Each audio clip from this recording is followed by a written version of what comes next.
Sahabat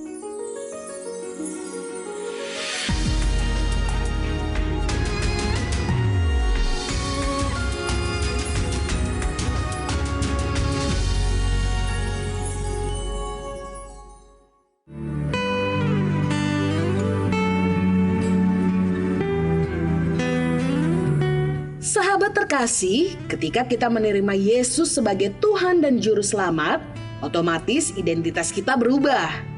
Ini adalah panggilan yang akan merubah hidup kita selamanya. Panggilan yang akan memberi kita identitas baru.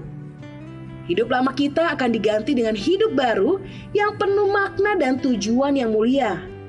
Maka sahabat, terimalah anugerah dan rencana Tuhan atas hidup kita sebagai penjala jiwa. Dimulai dari keluarga dan teman-teman kita, sampai nanti pada akhirnya sebanyak mungkin orang dapat mengenal Kristus dan menerima keselamatan melalui hidup kita. Halo sahabat yang baik, berjumpa lagi di program Terang Kasih. Nah sahabat yang baik, kita sudah saksikan video pembuka tadi ya. Bagaimana kita diingatkan di dalam Kristus kita sudah jadi ciptaan yang baru. Amin. Ya. Semua yang lama, identitas kita yang lama sudah berlalu. Sahabat yang baik, tema kita hari ini adalah hidup dari identitas bukan untuk identitas. Nah sahabat yang baik, mari kita berdoa supaya firman Tuhan ini benar-benar menjadi berkat bagi kita semuanya dan mengubah kehidupan kita. Bapa, kami bersyukur Kau mengingatkan kami bahwa di dalam Kristus kami sudah menjadi ciptaan yang baru. Semua yang lama sudah berlalu dan kami sudah menerima identitas yang baru menjadi anak-anak-Mu. Hari ini kami membuka hati kami, siap menerima firman-Mu yang akan mengubah kehidupan kami. Di dalam nama Yesus kami berdoa. Amin. Amin. Sebelum kita membaca firman Tuhan, mari kita katakan apa kata Tuhan tentang diri kita. Bahwa saya spesial di mata Tuhan. Saya berharga di mata Tuhan. Saya sangat dikasihi Tuhan. Kehidupan saya dan masa depan saya bersama Tuhan adalah sungguh amat baik. Katakan amin. Amin. Nah, sahabat yang baik, mari kita baca firman Tuhan ini dari 2 Korintus pasal 5 ayat 17. Demikian firman Tuhan. Jadi siapa yang ada dalam Kristus, ia adalah ciptaan baru. Yang lama sudah berlalu. Sesungguhnya yang baru sudah datang. Mari kita baca dalam versi The Passion Translation 2 Korintus 5 ayat 17. Demikian firman Tuhan. Jadi jika seseorang berada di dalam Kristus, dia telah menjadi ciptaan yang sepenuhnya baru. Segala yang berhubungan dengan tatanan yang lama sudah lenyap. Lihatlah, segala sesuatu menjadi segar dan baru. Amin. Bagus ya. Segar dan segala sesuatu baru. menjadi segar dan baru. Wow. Wah, luar biasa. Kebenaran firman Tuhan mengatakan bahwa di dalam Kristus, identitas, status, dan posisi kita adalah ciptaan yang baru. New creation.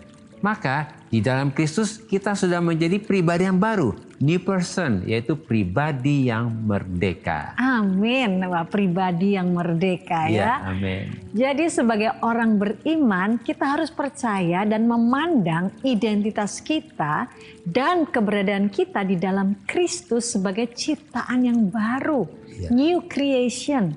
Sehingga di dalam Kristus kita hidup dari identitas, bukan lagi hidup untuk identitas. Amin. Oleh karena itu, cara kita berpikir harus sesuai dan selaras dengan kebenaran firman Tuhan ini. Bahwa di dalam Kristus kita sudah menjadi ciptaan yang sepenuhnya baru. Segala sesuatu yang adalah di dalam diri kita adalah segar dan baru.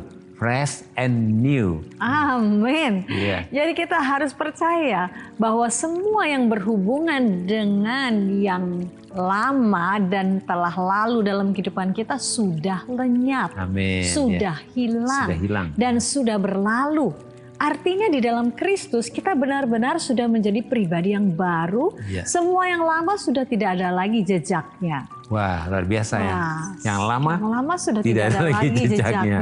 Amin. Amin ya. Sebab kebenaran firman Tuhan mengatakan bahwa kita menjadi orang berdosa karena ketidaktaatan satu orang, yaitu Adam. Tetapi puji Tuhan, kita bersyukur oleh anugerah Tuhan kita menjadi orang benar dan kita sudah dibenarkan oleh karena ketaatan satu orang, yaitu Kristus. Demikian di dalam Roma pasal 5 ayat yang ke-19.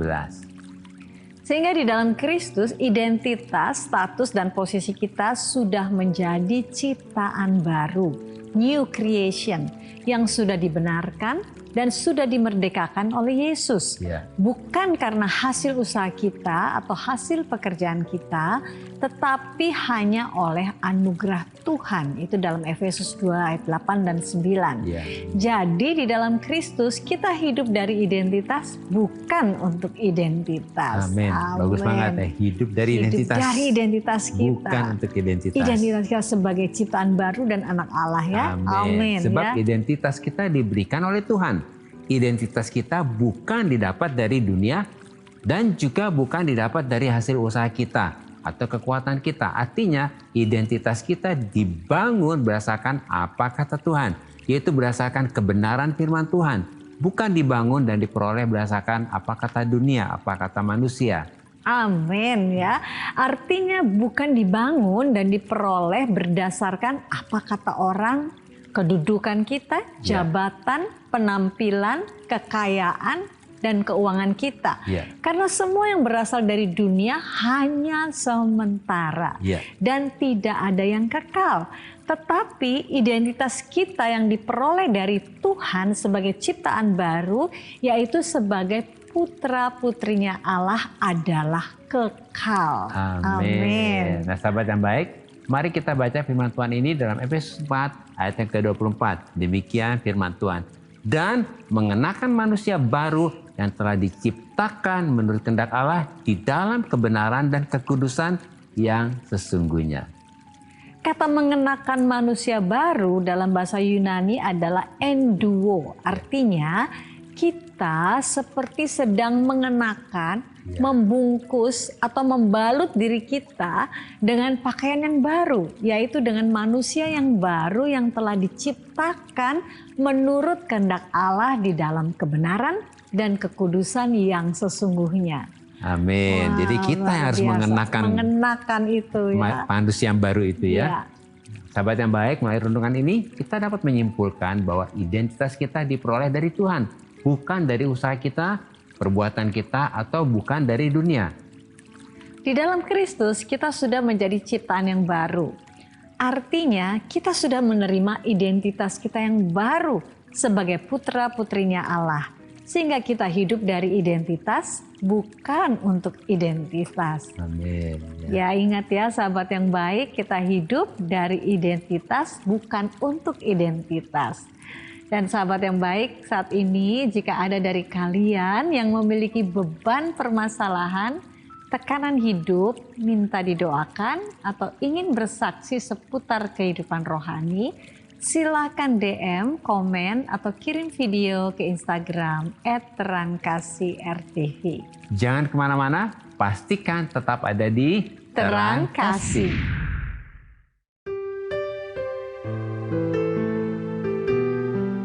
Sahabat yang baik, saya akan membacakan renungan firman Tuhan untuk terang hari ini.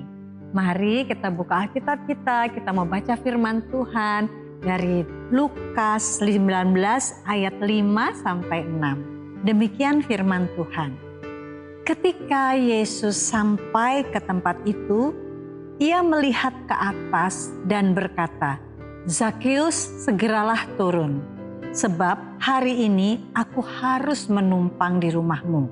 Lalu Zakeus segera turun dan menerima Yesus dengan sukacita. Nama Zakeus atau Zakai bahasa Ibraninya itu berarti adalah not guilty, tidak bersalah, pure atau murni, dan clear atau bersih. Tetapi karena pengaruh budaya Yunani, maka dia mengubah nama aslinya dari Zakai menjadi Zakeus. Dan panggilan Zakai inilah yang membuat Zakeus menemukan identitasnya yang sebenarnya. Ketika Zakeus menyadari akan identitasnya yang disingkapkan oleh Yesus, maka Zakeus bangkit untuk hidup sesuai dengan identitas sebagai pribadi yang tidak bersalah, murni dan bersih. Yaitu ia memberikan setengah dari hartanya untuk orang miskin dan mengembalikan 4 kali lipat dari apa yang dia curi. Demikian juga dengan kita. Ketika kita percaya, mengerti, dan menyadari akan identitas kita di dalam Kristus sebagai putra-putrinya Allah, maka kita akan dimampukan untuk hidup dan bertanggung jawab sesuai dengan identitas kita sebagai putra-putrinya Allah, yaitu hidup benar dan memuliakan Tuhan. Amin. Tuhan memberkati.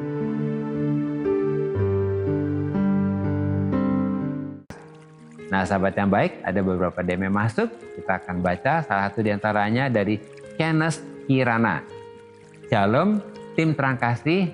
Shalom juga Kenneth. Ya. Saya mau minta masukannya, bagaimana menghadapi ibu mertua yang selalu menyalahkan saya sebagai menantu. Di awal pernikahan kami memang tidak direstui, tapi pada saat itu suami saya bisa meyakinkan ibunya. Tapi makin ke sini, setiap ibu mertua datang, ada saja komplain yang disebutkan ibu mertua. Saya mencoba sabar, tapi ibu mertua kadang suka mengadu ke suami saya dan memfitnah saya. Untung suami masih percaya dengan saya. Saya juga pernah tanya ke ibu, kenapa bersikap seperti itu? Tetapi setiap ditanya jawaban dia selalu nggak ada apa-apa. Saya jadi bingung bagaimana harus bersikap. Ya Kenneth ya.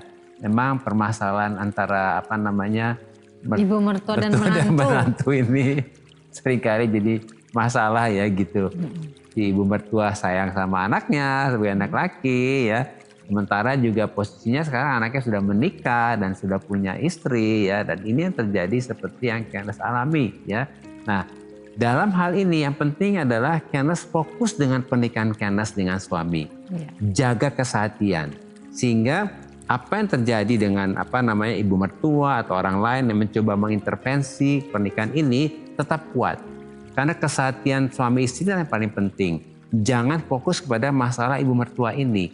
Ketika sehati, nah ini akan memberikan kepada Kenneth hikmat ya untuk bisa mengatasi masalah ya. Tentunya dalam hal ini kita harus menyelesaikannya dengan kasih ya, bukan dengan sikap yang tidak bijaksana. Mungkin dari istri saya bisa ini ya.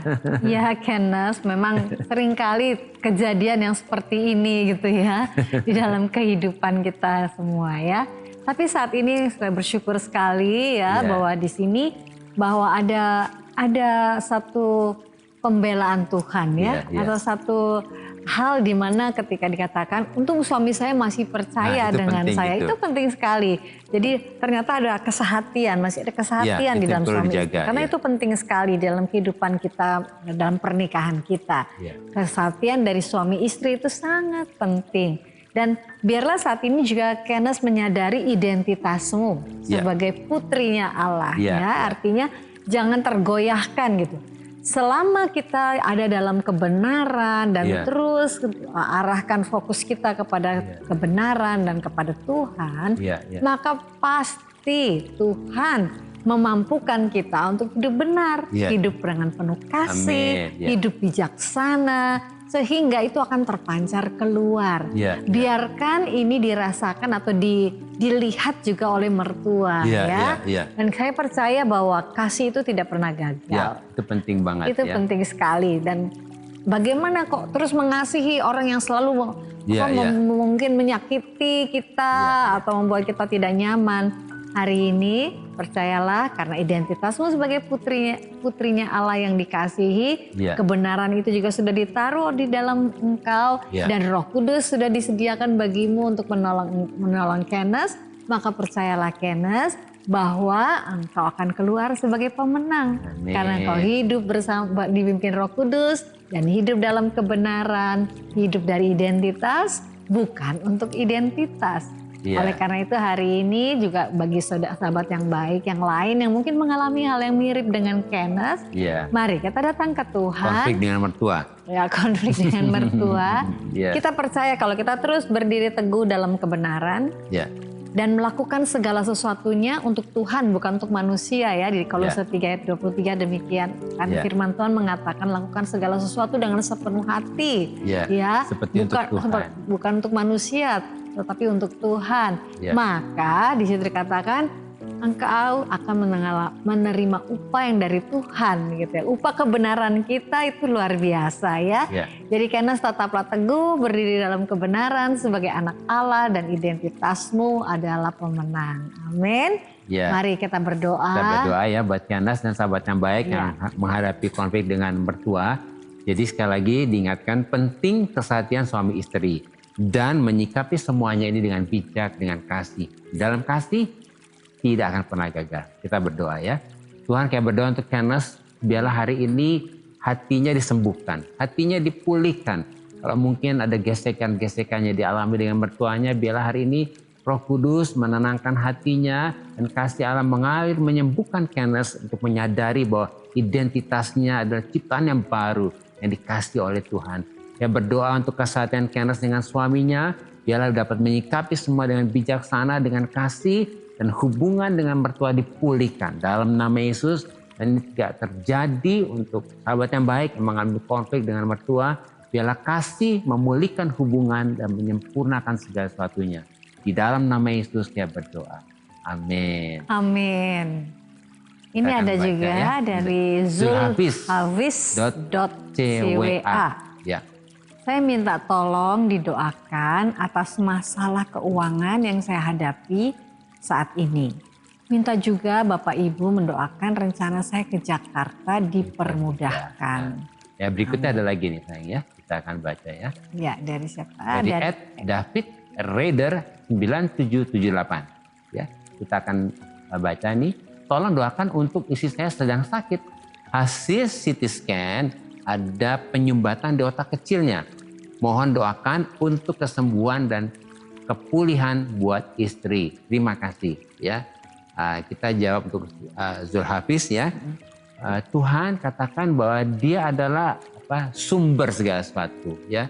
Jadi waktu kita berdoa dengan masalah keuangan, biarlah hari ini kita percaya bahwa Tuhan akan memulihkan. Tentunya kalau ada hal yang diingatkan Roh Kudus mesti diperbaiki ya, kita akan bereskan. Minta ampun kepada Tuhan dan Tuhan sendiri akan memulihkan dan semua keuangannya akan dipulihkan juga. Kita doa untuk Zulhafiz dan untuk David, untuk berdoa untuk istri. Bagi Tuhan tidak ada yang mustahil ya. Mungkin kamu bisa tambahin sayang? Iya. Yang pertama untuk Zulhafiz kan dikatakan minta didoakan atas masalah keuangan ya. Kita percaya karena firman Tuhan mengatakan bahwa Allahku memenuhi segala kebutuhanku menurut kekayaan dan kemuliaan dalam Kristus Yesus. Jadi ketika Zulhafiz mengalami kesulitan atau masalah dalam keuangan, mari datang kepada Tuhan, bersyukur Tuhan, aku percaya Bapa Engkau memenuhi segala keperluanku dan kebutuhanku menurut kekayaan dan kemuliaan Kristus Yesus. Sebab itu adalah perkataan Tuhan.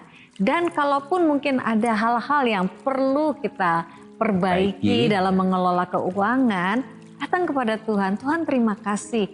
Engkau saat ini memberikan kepada aku Tuhan hikmat untuk mengelola keuangan ini dengan benar dan bijaksana sehingga kita menjadi pribadi yang dapat dipercayakan banyak hal oleh Tuhan. Karena Tuhan katakan kita kalau kita bisa dipercaya dalam hal kecil, maka kita akan dipercayakan hal besar juga. Jadi Zulhafiz, engkau sangat dikasihi Tuhan. Mari datang kepada Tuhan dengan satu ucapan syukur bahwa Tuhan selalu menjawab doa kita. Bahkan juga ini tadi minta didoakan rencana untuk ke Jakarta ya. Baik ya, kita doakan, tapi tentunya kita doakan begini. Tuhan, biarlah rencanamu yang jadi atas kami. Karena kita percaya setiap rencana Tuhan yang berlaku dalam kehidupan kita itu akan membawa kita kepada kemenangan dan segala yang baik yang dari Tuhan ya. Amin. Kita nanti akan doakan dan juga untuk David. Tentunya kita akan berdoa sungguh untuk istrinya yang mengalami penyumbatan di otak ya. Kita percaya firman Tuhan berkata demikian, oleh bilur-bilur Yesus segala penyakit sudah disembuhkan. Yesus sudah menanggung seluruh sakit penyakit itu. Mari kita datang berdoa ya. Amin ya. Bapa Surgawi, kami sangat bersyukur Tuhan untuk anak-Mu yang terkasih yaitu Zulhafiz. Kami percaya Tuhan bahwa Engkau sangat ingin memberkati dan memenuhi segala keperluan dan kebutuhan Zulhafiz. Saat ini Kami bersyukur bahwa Engkau selalu mengajar kami untuk hidup dalam kebenaran. Amin. Dan kalaupun ada hal-hal yang mungkin selama ini kami kurang dapat mengelola keuangan, atau sahabat saudara kami ini Tuhan mengalami satu hal kesulitan untuk mengelola keuangannya, kami percaya ada Roh Kudus, ada Engkau yang akan memberi hikmat, kebijaksanaan untuk mengelola keuangan, sehingga apa yang dipercayakan kepada Zulhafiz ini boleh ditambah-tambahkan sehingga Zulhafiz menjadi berkat bagi banyak orang juga. Terima kasih Bapak, bahkan juga rencananya Tuhan untuk ke Jakarta, kami berdoa, kami percaya bahwa Engkau yang memiliki kehidupan kami dan Engkau yang menentukan dan mengarahkan hidup kami untuk menggenapi destiny kami. Amin. Kami berdoa, biarlah rencanamu terjadi dalam hidup Zulhafiz dan tidak ada yang mustahil bagimu. Amin. Kalau Zulhafiz mempunyai, Engkau merencanakan ia ada di Jakarta, segala sesuatunya akan terbuka. Amin. Semua jalan akan terbuka dan ia akan mengalami hal yang luar biasa di dalam Amin. Amin. Kami berdoa untuk David Yang istrinya sedang sakit. Penyumbatan di otaknya. Ya. Kami percaya bahwa firman-Mu adalah ya dan amin. Engkau berkata bahwa oleh bilur-bilur Yesus sakit penyakit kami sudah diangkat. Dan hari ini kami berkata, jadilah sembuh. Kuasa kesembuhan ini terjadi dalam kehidupan daripada istri David ini dan menjadi pulih kembali, sehat kembali, semua sumbatan terbuka dan tidak ada yang mustahil bagimu karena kami percaya ada kuasa di dalam perkataan dan janjimu kepada kami, yaitu oleh bilur-bilur Yesus semua sakit penyakit kami sudah ditanggung dan oleh Yesus dan disembuhkan. Dalam nama Yesus. Amin. Amin. Ya. Amin. Terima kasih sahabat yang baik buat respon dan DM-DM-nya kepada kami dalam program Terang Kasih ini. Dan sekarang saat ini mari kita kembali diingatkan sesuai dengan renungan kita. Hal-hal apa nih yang perlu kita ingat supaya kita dapat hidup dari identitas bukan untuk identitas. Yang pertama, di dalam Kristus kita sudah menjadi ciptaan yang baru.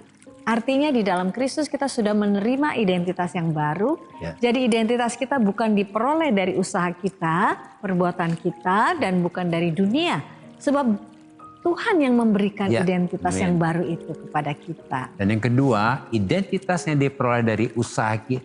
Identitas yang diperoleh dari usaha, perbuatan kita, uang kita, perkataan kita, kepintaran kita, kedudukan kita, atau pelayanan kita sekalipun, itu semua hanya sementara dan tidak kekal. Tetapi identitas yang kita peroleh dari Tuhan sebagai putra-putrinya Allah itu adalah kekal. Amin. Yang ketiga, karena kita sudah menerima identitas yang baru sebagai putra-putrinya Allah, maka di dalam Kristus kita dapat hidup dari identitas kita yang otentik sebagai putra-putrinya Allah. Jadi kita bukan hidup untuk identitas, artinya kita bukan lagi hidup untuk mengejar, memperoleh, dan mendapatkan identitas kita yang sesungguhnya. Amin. Nah sahabat yang baik, apakah engkau merasa lelah dan tertekan karena engkau selalu berusaha dengan kekuatanmu supaya terlihat baik, supaya dapat diterima, dan supaya sepertinya semuanya akan menerimamu dengan baik. Mari kita datang kepada Tuhan, serahkan hidupmu kepada Tuhan. Dan sahabat yang baik, berhentilah memakai topeng dan menjadi orang lain bagi dirimu sendiri.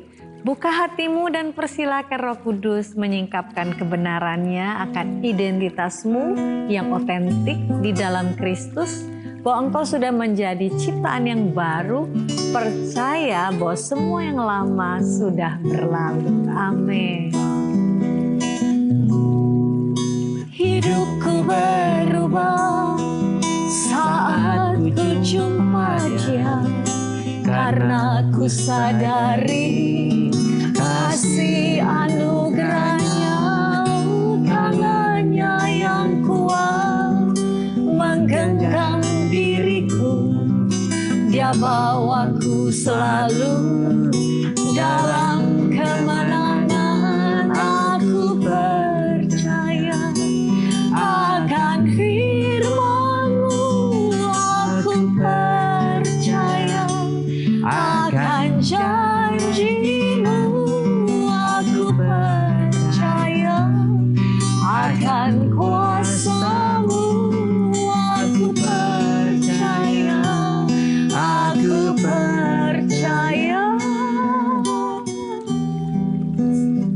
Bapa, kami sangat bersyukur karena oleh anugerah Tuhan di dalam Kristus, kami menjadi ciptaan baru dan kami adalah ciptaan baru.